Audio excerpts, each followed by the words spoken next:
मेरी बूढ़ी माँ नाबीना थी। मेरी बीवी इससे सख्त बेजार रहती। घर में हर वक्त की लड़ाई झगड़े से तंग आकर मैंने रात के अंधेरे में अपनी बीमार माँ को रेलवे स्टेशन पर ले जाकर एक ट्रेन में बैठाकर आ गया। सारे रास्ते मेरा ज़मीर मुझे मलामत करता रहा, लेकिन मैं इस बात को फरामोश करके अपनी ज़िंदगी में मगन हो गया। 5 साल बाद होटल में खाना खाते हुए मेरी नज़र एक अमीर साधे पे पड़ी, जो एक बूढ़ी औरत को अपने हाथों से खाना खिला रहा था और बार बार उसकी हाथ चूमता। उस औरत को देखकर मैं चौंक उठा, क्योंकि मैं अपने कमरे में लेटा गहरी नींद सो रहा था, जब अचानक बाहर से मुझे किसी की रोने की आवाज़ आई थी। पहले पहल मैं इस आवाज़ को नज़रअंदाज करता रहा था, मगर मुसलसल आती आवाज़ से मेरी आंख खुल गई थी। कुछ देर में सुन्न होकर बैठा रहा था, मगर इस बढ़ती हुई आवाज़ ने मुझे थोड़ा हैरान कर दिया था। आवाज़ जानी बेजानी लग रही थी। मैं फौरन अपनी जगह से खड़ा हुआ था और कमरे से बाहर आ गया था। मेरे सोचने के बिल्कुल ठीक मुताबिक मेरी अम्मा सहन में बैठी ज़ारों कतार रो रही थी। उनको रोता देखकर मैं फौरन उनकी तरफ तड़प कर बढ़ा था और उनको थाम कर बोला, अम्मा क्या हुआ, क्यों रो रही हो, सब खैरियत है ना? जबकि वो मेरी तरफ देखते हुए सर नफ़ी में हिलाने लगी थी। मैं उनके आंसू साफ करके बोला, अम्मा बताओ, हुआ क्या है? जभी तो मुझे पता चलेगा। तुम इस तरह रोती रहोगी तो मुझे कहाँ मालूम होगा। मेरी बात सुनकर भी वो खामोश नहीं हुई थी। उनका रोना मुझे तकलीफ दे रहा था। वो माँ थी मेरी। उनकी आंखों में आंसू मेरी जान पर अजाब बन रहे थे। कुछ देर बाद जब उनकी हालत बेहतर हुई, वो नम आवाज़ में बोली, जहाँ हमें नमाज पढ़ रही थी, किसी ने आकर ज़ोर से मेरी कमर में छड़ी मारी है। इतनी तकलीफ हो रही है कि क्या बताऊं। और ये हरकत तुम्हारी बीवी के अलावा और कोई नहीं कर सकता। इसको पता है ना मैं नबीना हूँ, मगर फिर भी ये औरत अपनी हरकतों से बाज नहीं आती। लेकिन इसके साथ सास नहीं बनी, मगर तुम्हारी बीवी इसके बावजूद मुझे तकलीफ देती है। इससे कहो कि ये भी एक वक्त बाद बढ़ापे की दलीज पर आएगी। अल्लाह ने इसको भी बेटे अता किए हैं। इसको भी आपसे डर नहीं लगता, अल्लाह से खौफ नहीं आता। अम्मा की बात सुनकर मैं फौरन बोला, नहीं अम्मा, कोई गलत फहमी हो गई। बीनिश ऐसा नहीं कर सकती। आपको किसी और ने मारा होगा। हो सकता है इन दोनों में से किसी ने शरारत की हो। दरवाज़ा भी हमारा खुला हुआ है, शायद कोई बाहर का आ गया हो। जबकि अम्मा फौरन बोली, तुम्हारी माँ अंधी ज़रूर है लेकिन बहरी नहीं। वो लोगों के कदमों की छाप से इंसान को पहचान लेती है। अम्मा की बात सुनकर मुझे बड़ा गुस्सा आया था। मैंने इन्हें सीने से लगाकर काफ़ी देर तक समझाया। फिर इनके माथे पे प्यार करके मैं अपने कमरे में आ गया। मेरी बीवी नमाज पढ़ रही थी। अचानक ही मेरे दिल में अजीब अजीब ख्याल आने लगे थे। मेरी बीवी क्यों मारेगी? वो पागल थोड़ी है। नमाज रोज़ा रखने वाली औरत खातून है। हाँ, गुस्सा करती है, चलाती भी है, लेकिन हाथ नहीं उठाएगी। मैं खामोशी से वहीं बैठ गया, उसकी नमाज मुकम्मल होने का इंतज़ार करता रहा।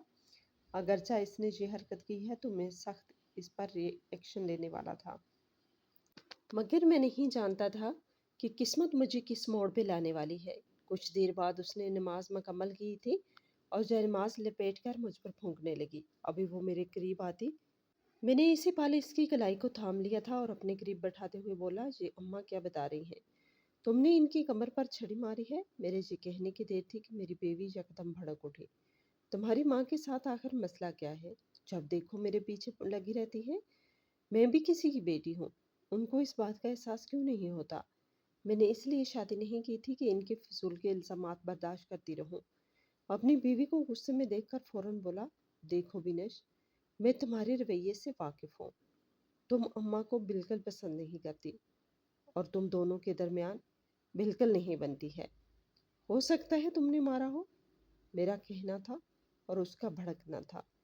वो गुस्से में अपनी जगह से खड़ी हो गई थी और दरवाजे की तरफ जाते हुए बोली, आज तो इस घर में मैं रहूंगी या फिर तुम्हारी माँ रहेगी। बस आज मेरी इंतहा हो चुकी है। खुदा का कहर नाज़र हो इस औरत पर। इतना बड़ा इल्ज़ाम लगा रही है। मैं इन्हें क्यों मारूंगी? मैं पागल हूँ, ये कहते ही वो बाहर निकल गई थी, जबकि मैंने शब्द से मुठ्ठियां खींची थी, ये औरतें मुझे पागल कर देंगी। ये कहते ही मैं बाहर की तरफ भागा था, मगर देर हो चुकी थी। वो मेरी माँ के मुंह लग गई थी। वो अम्मा को देखते हुए गुस्से से चला रही थी। बताओ अम्मा, मैंने तुम्हें कब मारा? तुम्हें नजर आता नहीं है? भला वजह तुम मुझ पे इल्जाम लगाती हो। आखिर तुम्हारे साथ मसला क्या है? अल्लाह ने तुम्हें भी तो बेटा अता किया है, क्या तुम्हें इसका भी ख्याल नहीं? इसकी बात सुनते ही मेरी अम्मा बोली, झूठ मत बोलो बिनेश, तुम्हें मरकर अल्लाह को मुंह दिखाना है। इस पाक जात से डरो। मगर बिनश तो जैसे पागल हो गई थी। उसका बस नहीं चल रहा था कि वो मेरे सामने मेरी माँ के चेहरे पर थप्पड़ मार दे। मैं फौरन करीब आया। वो मजीद चलाती, इसी पल मैंने इसका बाजू थामा था और उसको देखते हुए घबरा कर बोला, बस खामोश हो जाओ। बिनिश, ये औरत मेरी माँ है। इसने मुझे पैदा किया है। मैं तुम्हें मजीद बदतमीजी बर्दाश्त नहीं करूँगा। बिल्कुल चुप हो जाओ। मेरा गुस्सा करने पर वो खामोश हो गई थी, मगर उसका चेहरा बता रहा था कि वो इस बात का बदला जरूर लेगी। कुछ देर तक मैं उसे थाम कर खड़ा रहा था, मगर फिर वो अपना आप छुड़ाकर कमरे के अंदर बंद हो गई थी। मैं दिल ही दिल में अपने आप को कोसने लगा था कि अम्मा को चुप करवा दिया था तो बात यहीं ख़त्म कर देता। इस औरत से पूछा क्यों, अगर अब देर हो गई थी। मैंने अम्मा को देखा तो वो भी खामोशी से आंसू बहा रही थी। मैं उनके कंधे पे हाथ रखते हुए बोला, देखें, आपकी खातिर मैंने उसको डांटा है और अब भी उसको डांटूंगा। उसने गलती की है, आप पर उसको हाथ नहीं उठाना चाहिए था। मैं मजीद कुछ कहता, इससे पहले ही वो बोली, बेहतर होगा कि अपने घर पर ध्यान दो, नहीं तो बहुत देर हो जाएगी। तुम्हारे जाने के बाद कोई आता है।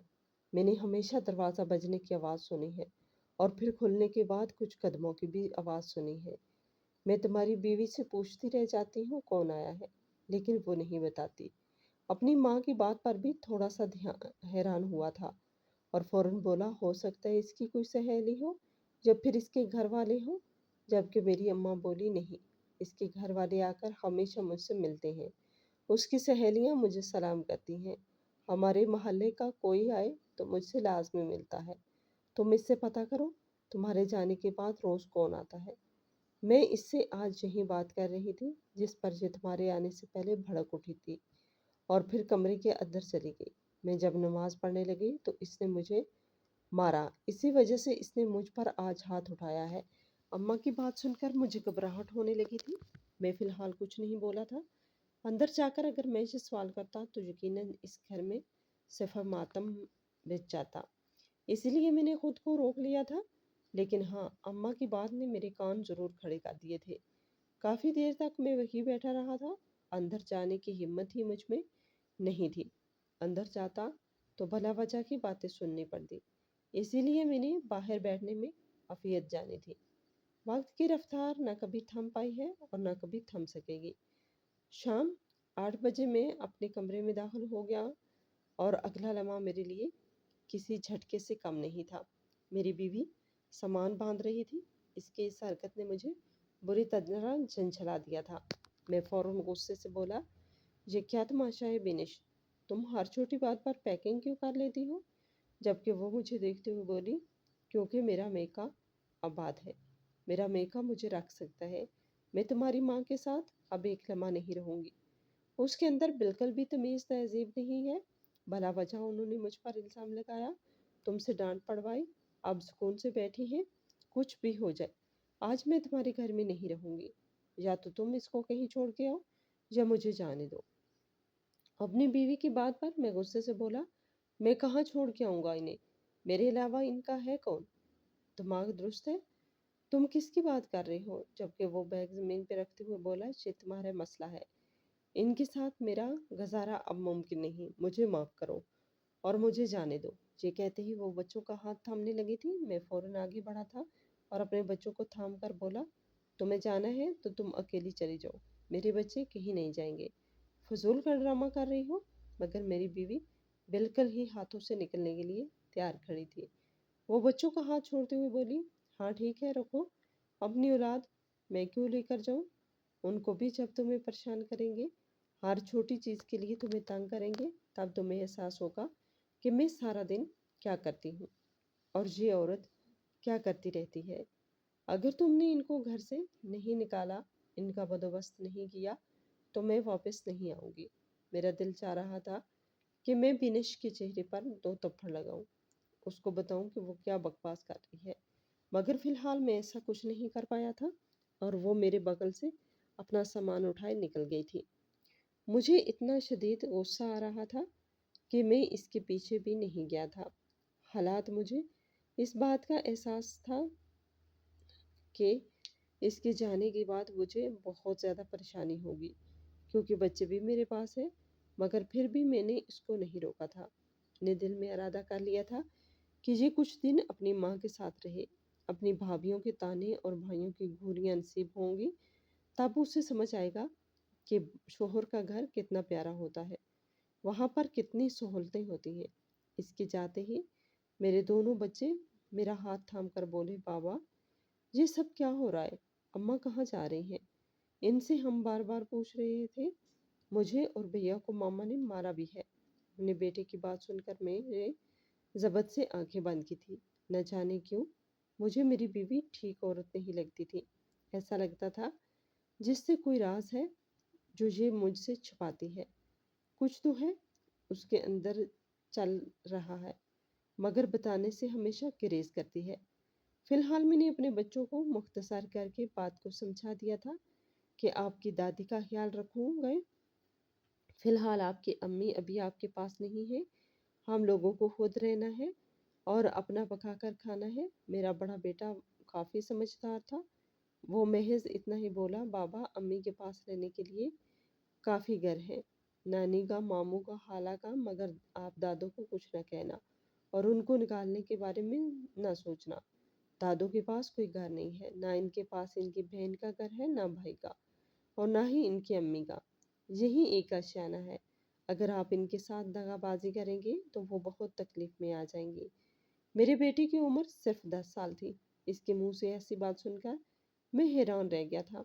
मैं फौरन बोला, मैं क्यों छोड़ कर आऊँगा तुम्हारी दादी को? वो मेरी माँ है, मुझे पैदा किया है और माँ के साथ कभी ऐसा सलूक नहीं किया जाता। मैं अभी मज़ीद कुछ कहता इससे पहले ही मेरा छोटा बेटा नासमझी में बोला, तो क्या फिर दादो कहीं नहीं जाएंगी? अम्मी तो कह रही थी वो इनको निकाल कर रहेंगी। तो मैंने इनसे पूछा, क्या फिर मैं भी आपको बड़े होने के बाद निकाल दूंगा? तब वो खामोश हो गई थी और मेरे मुंह पर थप्पड़ दे मारा था। यानी जब आप इनको निकालोगे तो दादी आपको मारेंगी। मेरे मुंह में जबान ही नहीं थी। ऐसा लगता था जैसे किसी ने मेरी जबान काट दी हो। मुझे खामोश होता देखकर मेरा बड़ा बेटा अपने छोटे भाई को डांटते हुए बोला, चुप हो जाओ कासम, बाबा परेशान है और तुम उल्टी सीधी बातें करके इन्हें और परेशान कर रही हो। चलो आओ हम दादी के पास चलते हैं। वो उसे थाम कर वहां से ले गया, जबकि मैं गहरी सोच में मुब्तला हो गया। अगर वाकई मैंने अपनी माँ को निकाल दिया तो क्या जिंदगी मेरे साथ मकाफाते अमल करेगी? दुनिया कहती है जो आप इसी के साथ कर जिंदगी में करोगे वो लौट कर एक दफ़ा आपके सामने ज़रूर आता है। न जाने क्यों मुझे अपनी बीवी की फिक्र होने लगी थी। जो हरकतें ये मेरी माँ के साथ कर रही थी, बदले में इसके साथ ये सब होना ही था। आज मेरी माँ खड़ी थी तो कल ये भी खड़ी हो सकती थी। अगर कहते हैं ना, ये बात बहुत कम लोग समझते हैं। काफ़ी देर तक मैं अकेला कमरे में बैठा रहा था, जब अचानक बाहर से मेरे छोटे बेटे के चीखने की आवाज़ आई। मैं दीवानावार बाहर भागा तो अगला लम्हा जानलेवा था। मेरा छोटा बेटा छत से नीचे गिर गया था और सर में काफ़ी चोट आई थी। मेरा बड़ा बेटा उसे संभालने में हलकान हो रहा था, जबकि अम्मा अपने तख्त पर बैठी मुसलसल रो रही थी और मुझे आवाज़ें दे रही थी। मैंने फ़ौरन करीब जाकर उसे थामा। सर से खून बहुत तेज़ी से बह रहा था। मैं इसे गोद में उठाए बिना सोचे समझे बाहर की तरफ भागा था और पीछे से अपने बेटे को हदायत की थी कि अम्मा के पास रहना, क्योंकि वो भी अभी काफ़ी नासमझ था। मेरी जान हलक में अटक गई थी। मुझे समझ में नहीं आ रहा था कि ये हुआ क्या है। अभी कुछ देर पहले तो वो मेरे साथ खड़े होकर बातें बना रहा था और अब मेरे हाथ में मिलकर बेसुध पड़ा हुआ था। मैंने जल्दी से रास्ते में रिक्शा ले लिया था और फौरन सीधा अस्पताल पहुंचा था। उसे इमरजेंसी में ले लिया गया था। मैं वहीं अस्पताल के कॉरिडोर में बेचैनी से टहलने लगा था। मेरी कुल कायनात मेरे 2 अदद बेटे थे। मैंने इन्हें खुद से बहुत ज़्यादा प्यार किया था। अगर आज मेरे बेटे को कुछ हो जाता तो मैं कभी खुद को माफ़ नहीं कर पाता। वो बहुत छोटा था और बहुत ही खूबसूरत। मैं हमेशा उसे अपने साथ रखता था और ज़्यादातर छुपा के रखता था। मुझे डर था कि कहीं किसी की नज़र ना लग जाए। लेकिन कहते हैं ना, जब बुराई आनी होती है तो आकर रहती है। वक्त धीरे धीरे गुजरता जा रहा था। तकरीबन आधे घंटे बाद डॉक्टर बाहर आई थी। उनके चेहरे की रंगत बता रही थी उन्होंने काफ़ी मशक्कत की है। मैं बेचैनी से इनकी तरफ बढ़ा तो वो मुझे देखते हुए गुस्से से बोली, कितने लापरवाह बाप हैं आप। आपको मालूम है, अगर आप ज़रा सी भी देरी कर देते तो आज आपकी औलाद को हम बचा नहीं पाते। इनकी बात सुनकर ऐसा लगता था जैसे किसी ने कदमों तले ज़मीन खींच ली हो। मुझे देखते हुए मजीद बोली, इन्हें हुआ क्या था, कैसे लगी इतनी खतरनाक चोट। जबकि मैं फौरन बोला, मेरी बीवी अपनी माँ की तरफ गई थी और मैं अपने कमरे में था। बच्चे दादी के पास थे। जब अचानक मेरे बड़े बेटे के रोने की आवाज़ आई थी। मैं बाहर गया तो वो नीचे ज़मीन पर पड़ा हुआ था। वो छत से शायद गिरा है। मैंने घर जाकर अपने दूसरे बेटे से पूछूंगा। मेरे सवाल पर वो सर नफ़ी में हिलाते हुए बोली, आप जैसे लापरवाह माँ बाप की बदौलत ही इन मासूम फूलों के साथ ऐसा होता है। खुदा का शुक्र मनाएं, आपके बेटे की कोई नस नुकसान में नहीं आई। वो पुराना कुछ नहीं भूला और ना ही जितनी शदीद चोट आपके बेटे को लगी है, इसमें 100% हमें यकीन था कि आपके बेटे का दिमाग पलट जाएगा। मगर कहते हैं ना, जिसे अल्लाह रखे उसे कौन चखे। मैं फ़ौरन बोला, क्या मैं अपने बेटे से मिल सकता हूँ। उसने सर हाँ में हिला दिया था और मुझे देखते हुए बोली, जितना हो सके अपने बच्चे को टेंशन से दूर रखना, क्योंकि सर में चोट लगी है जी कोई मामूली बात नहीं है। बेशक ये महफूज है, लेकिन ख्याल रखना हम पर लाजम है, क्योंकि कब दिमाग पलट जाए कुछ नहीं कह सकते। सारी ज़िंदगी का फिर रोग हो जाएगा।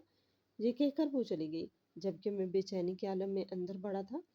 मेरे अंदर दाखिल हुआ तो मेरी जान हलक में आ गई। वो बिस्तर नढाल होकर बिस्तर पर पड़ा हुआ था। मैं फौरन उसकी तरफ बढ़ा था और उसको जाते ही चूमा था। जबकि मेरी लमस से उसकी आंख फौरन खुल गई थी। वो मुझे देखते हुए बोला, अम्मी को बुलाएं, मुझे अम्मी चाहिए। इसकी बात सुनकर मैं फौरन बोला, हाँ तुम्हारी अम्मी को बुला रहा हूँ, मगर इससे पहले मुझे ये बताओ, तुम्हें ये चोट कैसे लगी और आप कैसा फील कर रहे हो। तबीयत ठीक लग रही है या फिर कहीं दर्द हो रहा है। जबकि वो रोते हुए बोला, बाबा मैं जानबूझकर छत पर नहीं गया था। दादी ने कहा था इनकी प्याज ऊपर रखी है, मैं वो लेने गया था, मगर पता नहीं कैसे मेरा पाँव फिसला और मैं ज़मीन पर गिर गया। बाबा आपको पता है, मुझे ऐसा लगा था कि ऊपर से किसी ने मुझे धक्का दिया है। जबकि मैं फ़ौरन बोला, तुम्हारा साथ तुम्हारा भाई भी ऊपर गया था। इसने सर नफ़ी में हिलाया था। फ़ौरन बोला, भाई को मैंने कहा था हम दोनों साथ चलते हैं, मगर इनका कहना था कि हम दोनों में से सिर्फ एक जाएगा, क्योंकि छत का मसला है। फिर मैं ज़िद करके चला गया। भैया तो दादी के पास ही बैठे हुए थे। मैं हैरान रह गया था कि भला इसको कौन धक्का दे सकता है। मैं फ़ौरन बोला, तुम्हारा पाँव मुड़ गया होगा और दादी से तो मैं अच्छे से निपटता हूँ। क्या इन्हें एहसास नहीं कि तुम कितने छोटी हो। मैं मर गया था जो वो मेरा इंतज़ार नहीं कर सकती थी। मेरी बात सुनकर मेरा बेटा फौरन बोला, नहीं नहीं बाबा, दादू तो मना कर रही थी, लेकिन मैं ज़बरदस्ती गया था। इनका यही कहना था कि हम जाकर आपको बता दें, मगर हम दोनों ने कहा कि आप परेशान हैं, हम हिला देंगे। मगर मेरा दिमाग अब गुस्से से पागल होने के करीब आ गया था। मैंने सोच लिया था कि अम्मा का दिमाग अब मैं अच्छी तरह दुरुस्त करूँगा। ये क्या मेरा बच्चा ख़त्म करना चाह रही हैं। फ़िलहाल मैंने बाहर आकर सबसे पहले अपनी बीवी को फ़ोन किया था। उसको इत्तला देना ज़रूरी था। वो उसकी माँ थी और सबसे पहले हक रखती थी। पहली बेल पर ही कॉल रिसीव हो गई थी। वो कुछ कहती इससे पहले ही सलाम करके बोला, छोटा छत से गिर गया है, मैं इसको लेकर अस्पताल आया हूँ। डॉक्टर ने बहुत बुरी खबर दी है। अगर ज़रा भी देर हो जाती तो हम कासिम को नहीं बचा पाते। तुम्हें याद कर रहा है, तुम अस्पताल आ जाओ। जबकि वो फ़ौरन बोली, सिर्फ एक कीमत पर अस्पताल आऊँगी, जब तुम अपनी माँ को इस घर से निकाल दोगे। اور رہی میرے بچے کی بات تو وہ بہت بہادر ہے، وہ اپنا آپ سنبھال سکتا ہے، لیکن اگر تمہیں ذرا بھی احساس ہے تو اس عورت کو نکالو۔ جبکہ میں فوراً بولا، تم پاگل ہو بینش؟ تمہیں احساس ہے کہ تم کیا بول رہی ہو؟ وہ بچہ جو زندگی اور موت کی جنگ لڑ رہا ہے تمہیں یاد کر رہا ہے، تم اب بھی میری ماں کو پکڑ کر بیٹھی ہو؟ جبکہ وہ بولی، ہاں پکڑ کے رہوں گی، ہر قیمت پر رہوں گی، جب تک تم اس عورت کو نکال نہیں دیتے۔ یہ کہتے ہی وہ فون بند کر چکی تھی، جبکہ میں حیران ہو کر موبائل دیکھ رہا تھا۔ یہ کیسی خاتون ہے کہ اس کی اولاد بستر مرگ پر ہے اور وہ ابھی بھی لڑائی جھگڑے کو فوقیت دے رہی ہے؟ میں نے غصے میں سر جھٹکا تھا اور کمرے میں آ گیا، جبکہ وہ فوراً بولا، امی سے بات ہو گئی، وہ آ رہی ہیں، وہ مجھ سے بہت پیار کرتی ہیں، مجھے اپنا شہزادہ بیٹا کہتی ہیں، اور آپ دادی کو بھی خیریت دو دو۔ وہ رو رہی تھی، آخری بار مجھے ان کے رونے کی آواز آئی تھی۔ اور بابا، دادی کی کوئی غلطی نہیں ہے، آپ ان کو کچھ نہیں کہنا۔ جبکہ میں نے کوئی جواب نہیں دیا تھا، بس اسے پیار کر کے اس کے پاس ہی کھڑا ہو گیا تھا۔ میرا دماغ بالکل کام نہیں کر رہا تھا۔ یہ عورت کیسے مزاج کی خاتون تھی؟ اسے ایک دفعہ بھی اپنی اولاد کے لیے تڑپ محسوس نہیں ہوئی؟ مائیں تو اپنی اولاد کے لیے جان نچھاور کر دیتی ہیں، اور ایک یہ تھی جسے میں بتا رہا تھا کہ تمہارا بیٹا ٹھیک نہیں ہے اور تمہیں یاد کر رہا ہے، تم آ جاؤ، اور آگے سے اب بھی میری ماں کے بارے میں بات کر رہی تھی۔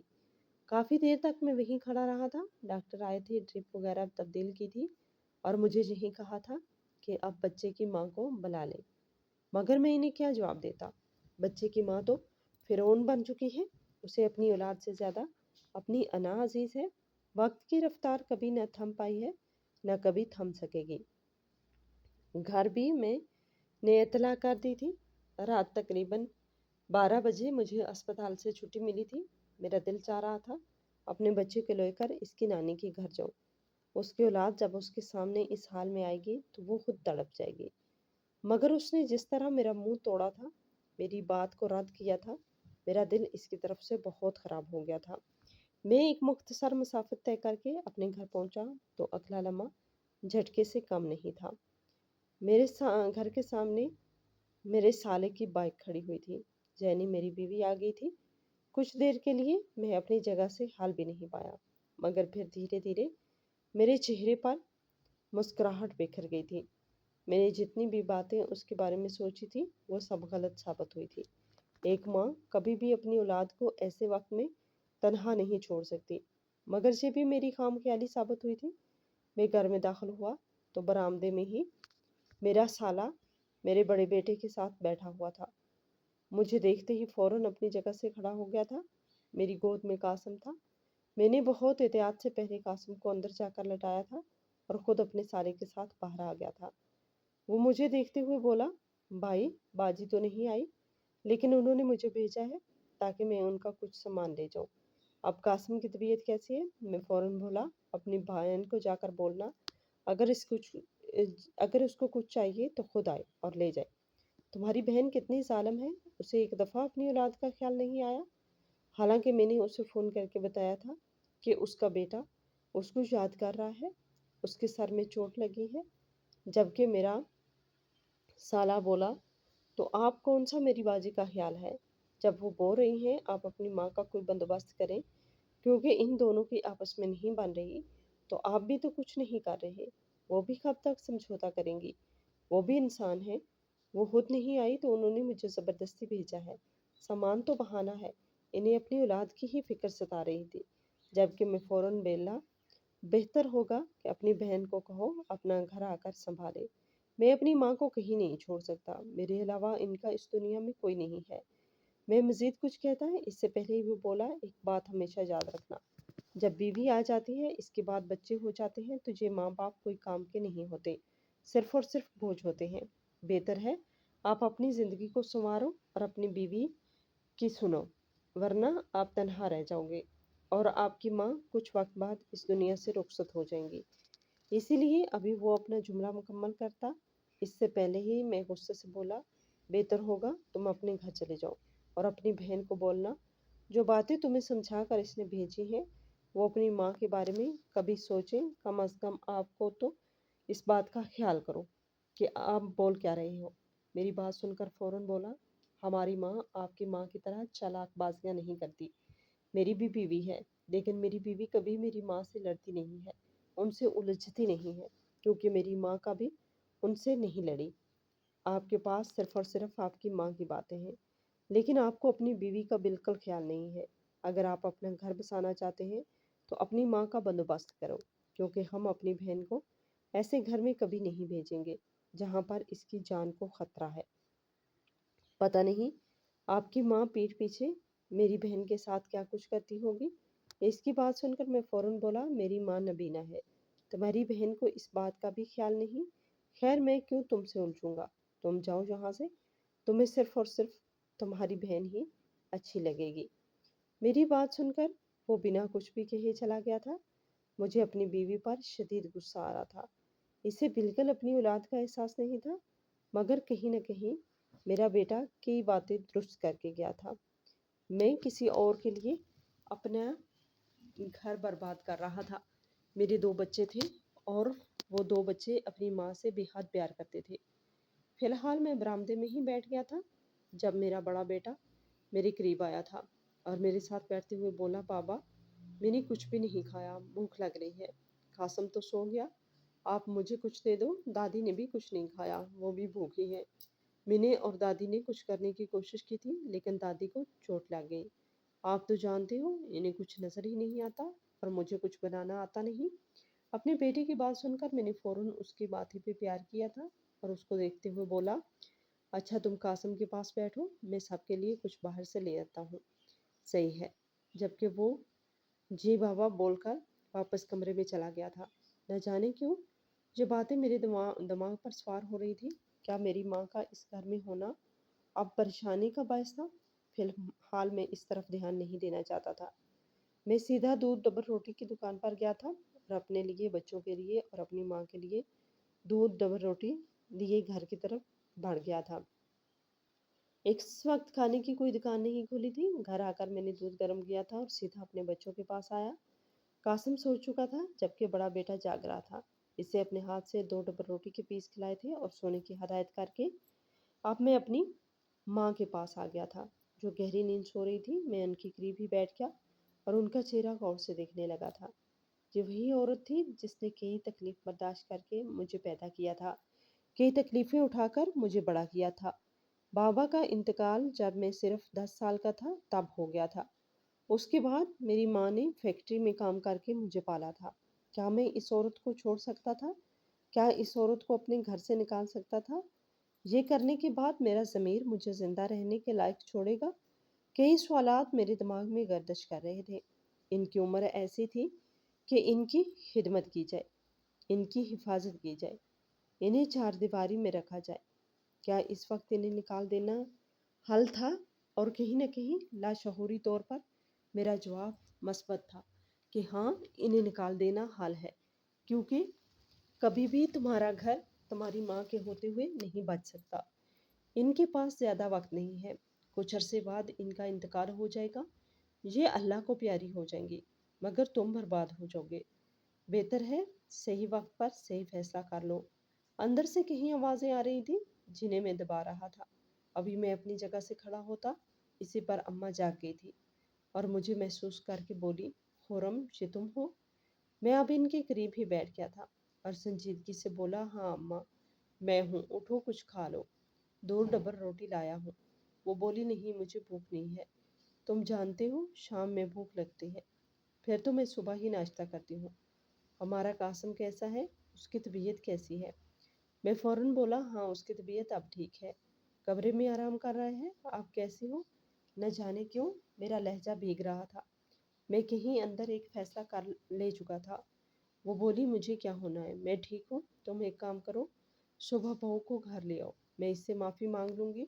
बच्चे के पास माँ का होना ज़रूरी है।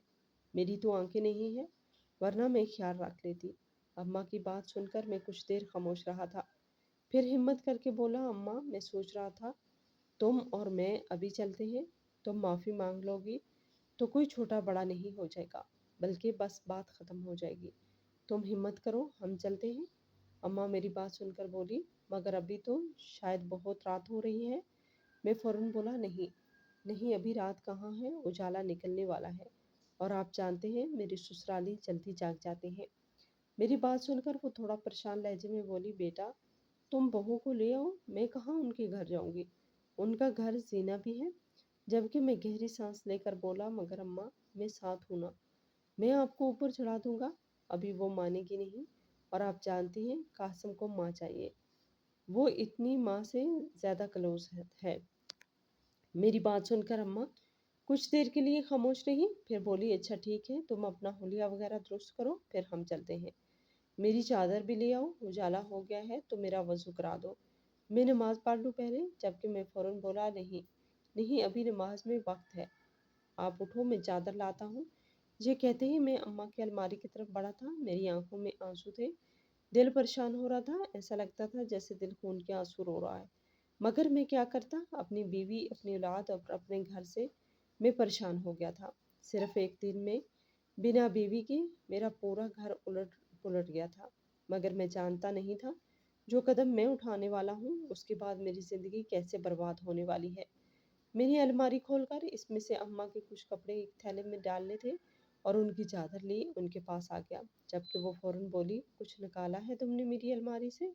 इनकी हसासियत बहुत तेज थी। मैं फौरन बोला, नहीं, बस आपकी चादर ही निकाल रहा था और अपनी एक शर्ट देख रहा था, मगर आपकी अलमारी में नहीं है। आप खड़ी हो। मैंने उन्हें एहतियात से खड़ा किया, चादर उनको उड़ाई थी और अपने कमरे में आकर वॉलेट, मोबाइल वगैरह लेकर बाहर आ गया था। बाइक पर हम जा नहीं सकते थे क्योंकि अम्मा को बैठना नहीं आता था। अब मुझे कोई रक्षा ही लेना था। मैं इन्हें थाम कर धीरे धीरे बाहर आया था। मेन रोड पर पहुंचा तो एक रक्षा मुझे मिल गया। रेलवे स्टेशन के लिए मैंने वो रक्षा बुक किया था और अपनी माँ को लिए मैं सीधा इस तरफ बढ़ गया था। इस बात से बेखबर जिंदगी मेरे साथ कितना बड़ा खेल खेलने वाली है। हमारे घर से रेलवे काफ़ी दूर था, इसीलिए मैंने इसका इंतखाब किया था। मसलसल हमारी गाड़ी 1.5 घंटा चली थी और फिर हम उतर गए। किराया वगैरह देकर मैं अम्मा को लिए बेंच की तरफ बढ़ा था, जबकि मेरी अम्मा फौरन बोली, तुम्हारा ससुराल तो बहुत जल्दी आ जाता है, हम कहाँ पर आए हैं? जबकि मैं उन बातों में उलझाते हुए बोला, अम्मा हम दूसरे रास्ते से आए हैं, रात हो रही है ना, इसी वजह से। आप इधर बैठ जाओ, मैं थोड़ा सामान ले आऊँ, खाली हाथ जाना अच्छी बात नहीं है। जबकि अम्मा बोली, कहाँ बैठूं, जहाँ तो कोई जगह ही नहीं होती। तो तुम्हें तो पता है तुम्हारा ससुराल कैसे इलाके में है। जबकि मैं बोला, अम्मा ये पार्क है, ये बेंच है जहाँ मैं आपको बैठा रहा हूँ, आप कहीं जाना मत, यहीं पर बैठी रहना, मैं आ रहा हूँ सामान लेकर। जबकि वो बोला, इतनी रात को कौन सा पार्क खुला है, मुझे अकेले छोड़कर नहीं जाओ, मुझे डर लग रहा है, मैं तुम्हारे साथ चल लेती हूँ। जबकि मैं थोड़ा सख्त लहजे में बोला, अब आपका हाथ पकड़ पकड़ कर मैं कहाँ कहाँ लेकर जाऊँ, एक तो आप चलती इतनी आराम से हैं, बैठ जाए भाई। मेरे गुस्सा करने पर वो थोड़ा सहम गई और चुपचाप बैठ गई। मेरा ज़मीर मुझे बार बार मलामत कर रहा था, मुझे रोक रहा था, ये मत करो खुरम, तुम बर्बाद हो जाओगे। वो तुम्हारी माँ है जिसने तुम्हें पाल पोस कर बड़ा किया है, इसने बहुत बड़ा काम किया है, वो तुम्हें लिए कितनी तकलीफ़ें उठा चुकी है, तुम्हें बिन बाप के पाला है, तुम मत करो ऐसा। लेकिन मैंने अपनी ज़मीर की आवाज़ को खामोश करवा दिया था और एक आखिरी निगाह अपनी माँ पर डालकर अपने कदम पीछे लेने लगा था। मेरा दिल बहुत भारी हो रहा था, आंखों से टिप टिप आंसू बह रहे थे। मेरी अम्मा बिल्कुल खामोश बैठी हुई थी, ऐसा लगता था जैसे मेरे दिल में कोई सीने से निकाल कर भेज रहा हो। दिल इतनी तकलीफ में था कि मैं लफ्ज़ों में बयान नहीं कर सकता था।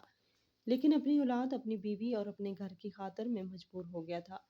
कुछ ही देर बाद रेलवे स्टेशन अब काफ़ी पीछे छूट गया था। पूरा रास्ता मेरा ज़मीर मुझे मलामत करता रहा था, लेकिन मैंने इसकी हर आवाज़ को फरामोश कर दिया था। मैं घर आया था और घंटों बैठकर रोया था। मुझे मालूम था ये जो भी हुआ है ठीक नहीं हुआ, मगर मैं अपने हालात से इतना परेशान हो चुका था कि मजबूरी में आकर मैं ये कदम उठा गया था। वक्त वो ना कभी एक जैसा रहा, ना कभी एक जैसा रहेगा। अगली सुबह मैंने अपनी बीवी को पैगाम भेज दिया था। वो दोपहर तक आ गई थी। इसने तो बाकायदा घर में जश्न मनाया था, अपनी आज़ादी का, अपनी मर्जी का। जबकि मैं बिल्कुल खामोश हो गया था और मुझे भी अपने साथ एंजॉय करवाना चाहती थी, लेकिन मैं इसकी किसी भी चीज़ में शिरकत नहीं कर पाया था। मुझ में हिम्मत ही नहीं थी अपनी माँ के जाने पर जश्न मनाऊं, अपनी आज़ादी का, अपनी मर्जी का। جبکہ میں بالکل خاموش ہو گیا تھا۔ وہ مجھے بھی اپنے ساتھ انجوائے کروانا چاہتی تھی، لیکن میں اس کی کسی بھی چیز میں شرکت کر نہیں پایا تھا۔ مجھ میں ہمت نہیں تھی اپنی ماں کے جانے کا جشن مناؤں۔ میں تو ہر وقت بس اسی صدمے میں رہتا تھا کہ پتہ نہیں وہ کیسی ہوں گی، کہاں ہوں گی، انہوں نے کچھ کھایا ہوگا یا نہیں، ان کے آگے پیچھے اب کون ہوگا، کیا وہ بھیک مانگ رہی ہوں گی، اور جہاں آ کر میری جان حلق میں لگ جاتی تھی۔ کوئی بھی اولاد اپنی ماں کو بھیک مانگتا ہوا تصور بھی نہیں کر سکتا۔ وقت کی رفتار نہ کبھی تھم سکی نہ کبھی تھم پائے گی۔ کئی بار میرا دل مچلا کہ میں ریلوے اسٹیشن جاؤں، دیکھ کر آؤں میری ماں وہاں پر ہے یا چلی گئی ہے، مگر میں جانتا تھا اگر میں گیا تو انہیں وہاں چھوڑ کر نہیں آؤں گا، انہیں لے آؤں گا اور پھر وہیں سب کچھ ہو جائے گا۔ میرے بچے میری ماں کو بہت یاد کرتے تھے، جبکہ میری بیوی انہیں اکثر اتنا بری طرح مارتی تھی کہ میں بیچ میں آ جاتا تھا کہ پاگل ہو گئی ہو، مگر وہ ہمیشہ کہتی تھی کہ یہ کیوں یاد کرتے ہیں، جب ہم سب کچھ ختم ہو گیا ہے تو یہ شروع کیوں کرنا چاہتے ہیں۔ اور میں اس کو اکثر بیٹھ کر سمجھاتا تھا کہ وہ میری ماں کے پوتے ہیں، انہیں کا خون ان کو لگے گی، مگر یہ بات میری بیوی نہیں سمجھتی تھی۔ میں دل ہی دل میں صرف ایک بات کہتا تھا کہ وقت دہرایا جائے گا، اور کہتے ہیں نا جب آپ کے دل میں کوئی بات آ جائے تو وہ ہوتا ضرور ہے۔ وقت اور تیزی سے گزر رہا تھا، دن ہفتوں میں، ہفتے مہینوں میں، اور مہینے سال میں تبدیل ہو گئے تھے۔ میری اماں کو مجھ سے بچھڑے ہوئے پورے 5 سال بیت گئے تھے، اور ان 5 سال میں کوئی دن ایسا نہیں تھا جب میں اپنی ماں کو یاد نہیں کیا ہو۔ آج معمول کے مطابق میں اپنے بچوں کے ہمراہ ایک ریسٹورنٹ میں آیا تھا۔ میرے بڑے بیٹے نے 8ویں جماعت میں پہلی پوزیشن لی تھی۔ میں اور میری بیوی اس کو ڈنر کروانے آئے تھے، اس بات سے بے خبر کہ آج مجھ پر کیسی قیامت ٹوٹنے والی ہے۔ میں اپنے بچوں کے ساتھ کونے کی ٹیبل پر بیٹھا ہوا تھا۔ میرا ارادہ سامنے والی ٹیبل پر بیٹھنے کا تھا، لیکن وہاں پر ہمیں نہیں بیٹھنے دیا تھا کیونکہ وہ کسی اور کی تھی جس نے اس مخصوص اپنے لیے مختص کیا تھا۔ کچھ دیر بعد ریسٹورنٹ کا دروازہ کھلا تھا۔ میں نے لاشعوری طور پر سامنے کی طرف دیکھا تھا، اور اگلا لمحہ میرے لیے جان لیوا تھا، کیونکہ سامنے ایک نوجوان لڑکا میری ماں کا ہاتھ تھامے بہت ادب سے اندر لا رہا تھا۔ ہاں، وہ میری ماں ہی تھی، جنہیں میں ہزاروں کی بھیڑ میں بھی پہچان سکتا تھا۔ ان کا عمدہ لباس، آنکھوں پر چشمہ اس بات کی گواہی تھی کہ انہیں اب سب کچھ نظر آتا ہے۔ جتنے آرام سے وہ چل رہی تھی، یہ طے تھا کہ ان کے پاس بہنائی لوٹ آئی ہے۔ اس نے میری ماں کو بہت ادب سے کرسی پر کھینچ کر بٹھایا تھا اور پھر ان کے پاس بیٹھ گیا تھا۔ تھوڑی دیر میں ہی ویٹر کی لائن لگ گئی تھی۔ کبھی کوئی کھانا، کبھی کوئی کھانا ان کی ٹیبل پر سجایا جا رہا تھا۔ صرف میں نہیں، ریسٹورنٹ میں بیٹھا ہر شخص ان دونوں کی طرف متوجہ تھا۔ میرے بچے بھی حیران ہو کر اپنی دادی کو دیکھ رہے تھے۔ یہی حال میری بیوی کا تھا۔ ان دونوں کے لباس سے صاف جھلک رہا تھا کہ وہ کافی مہنگے ہیں۔ کچھ دیر بعد ہی وہ میری ماں کو اپنے ہاتھوں سے کھلانے لگا۔ کبھی عقیدت سے ان کے ہاتھوں کو اپنی آنکھوں سے لگاتا، کبھی چوم لیتا۔ میرا دل اب پریشان ہو گیا تھا۔ میں فوراً اس کی طرف بڑھا تھا۔ میں نے کانپتی آواز میں اپنی ماں کو پکارا تو وہ یکدم میری طرف متوجہ ہوئی تھی، اور اگلا لمحہ میرے لیے حیران کر دینے والا تھا۔ وہ سامنے بیٹھے نوجوان کو دیکھتے ہوئے بولی، کچھ پیسے دے کر رخصت کرو، اس کو میرا اس سے کوئی تعلق نہیں۔ جبکہ میں ان کے قدموں میں بیٹھ گیا تھا اور ان کا ہاتھ تھامتے ہوئے بولا، ماں یہ سب کیا ہے؟ مگر انہوں نے مجھے نظر انداز کر دیا تھا۔ وہ اپنی جگہ سے کھڑی ہو کر باہر کی طرف بڑھ گئی تھی۔ وہ نوجوان مجھے دیکھتے ہوئے بولا، جینی تم وہی ہو جس نے میری ماں کو ریلوے پر چھوڑا تھا، آج بھی وہیں پر کھڑی ہو؟ میں فوراً بولا، تم ہو کون؟ تم یہ سب کیا ہے؟ اور پھر جو بات اس نے بتائی وہ سن کر میری آنکھیں شرم سے اٹھ نہیں پا رہی تھیں۔ اس نے بتایا کہ اس رات ریلوے پر میں شراب پی کر ایک طرف پڑا ہوا تھا جب آپ کی ماں نے بینائی نہ ہوتے ہوئے میری حفاظت کی تھی۔ اگر بر وقت وہ مجھے نہ پکڑتی تو میں ٹرین کے نیچے آ جاتا اور میرا کچومر بن جاتا۔ میرے گھر میں کوئی نہیں ہے، نہ ماں، بہن اور نہ پھر تمہاری ماں۔ میرے گھر میں روشنی بن کر آئی۔ انہوں نے آتے ہی مجھے سنوار دیا۔ بعض اوقات مجھے یقین ہی نہیں آتا تھا کہ وہ میری سکی ماں نہیں ہے، بلکہ وہ میرے لیے بہت کچھ ہے۔ انہوں نے مجھے تمہارے بارے میں بتایا ہے، اور میں تمہارے بارے میں تفصیل بھی نکال چکا ہوں۔ تمہیں پتہ ہے، میں نے کہا تھا کہ میں تمہارا حشر کروا دیتا ہوں، تمہیں جاب سے نکلوا دیتا ہوں، تمہارا گھر چھین لیتا ہوں، لیکن تمہاری ماں نے کہا کہ کبھی ایسا نہ کرنا۔ وہ میری اولاد ہے، میری پیٹ کی اولاد، اور مجھے بہت عزیز ہے۔ वो बस बेबस है अपनी औरत के हाथों। खैर तुम खुश रहो और अपनी दुनिया में बहुत खुश हो। तुम्हारा शुक्रिया जो तुमने इतनी अच्छी औरत मुझे दे दी। ये कहते ही वो चला गया था, जबकि ऐसा लगता था जैसे किसी ने मन बाल्टी मेरे ऊपर डाल दी हो। मेरी बीवी मेरे करीब आ गई, जबकि मैंने इससे नजरें फेर ली। जिंदगी इतना बड़ा थप्पड़ मेरे मुंह पे मारेगी, मैंने कभी सोचा भी नहीं था। जिस माँ को मैंने जहमत समझा, इस माँ ने इतना कुछ हो जाने के बावजूद भी मुझे सहमत नहीं समझा। मैं और मेरी बीवी अब साथ रहते हैं, लेकिन मेरा इससे कोई तल्लक नहीं है। वो बस मेरी ज़िंदगी में मेरे बच्चों की माँ बनकर रह गई है। मैंने अपनी माँ से बहुत माफ़ी मांगने की कोशिश की, इससे मिलने की कोशिश की, लेकिन उन्होंने मुझे माफ़ नहीं किया। मैंने अपनी पूरी ज़िंदगी में सिर्फ एक सबक सीखा, माँ का रुतबा सबसे बड़ा होता है। मैंने इनको घर से निकाल तो दिया था, लेकिन आज तक मैं सुकून में नहीं। ऐसा लगता है कब मेरी जान निकल जाए और मैं मर जाऊँ।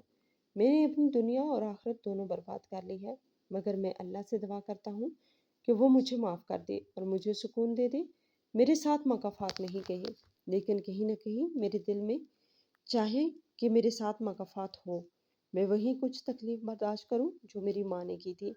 मगर न जाने क्यों ऐसा लगता है कि मेरी माँ माफ़ कर चुकी है, मगर उन्होंने आज तक मुझे बरह रास्त नहीं बोला। माँ से बढ़कर कोई नहीं होता, इस बात का एहसास मुझे हो चुका है। हमारी आज की ये कहानी आपको कैसी लगी? कमेंट बॉक्स में अपनी राय का इज़हार ज़रूर करें और हमारे चैनल को